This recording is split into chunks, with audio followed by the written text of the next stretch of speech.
দেখতে পাচ্ছেন এটা আমাদের স্থানীয় জমি।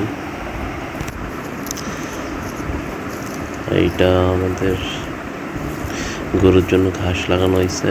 আর এই গাছগুলো আমি লাগাইছি অনেক, গত বছর লাগাইছি, বড় হয়ে গেছে।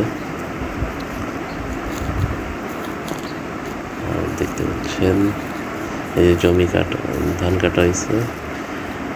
এখন এগুলা বাড়িতে নিয়ে যাচ্ছে, ওই যে দেখেন বাড়িতে নিয়ে ধান মারানো হবে মেশিনের মাধ্যমে। এই যে সেই ধান নিয়ে আসা হয়েছে, নিয়ে এখন মেশিনের মাধ্যমে ধান মারানো হচ্ছে। এখন তো অনেক কিছু সহজ হয়ে গেছে, আগে তো পা দিয়ে মেশিন চালাইতে হতো অথবা গরু দিয়ে ভাঙাতে হতো। এখন মেশিন হয়ে খুব তাড়াতাড়ি ধান মারানো হয়, যাকে বলে ডিজিটাল পদ্ধতি।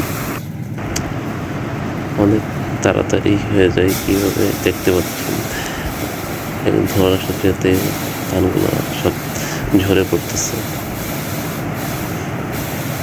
দেখতে খুবই ভালোই লাগতেছে। এটা বাংলাদেশের গোল্ডেন রাইস বলা হয়।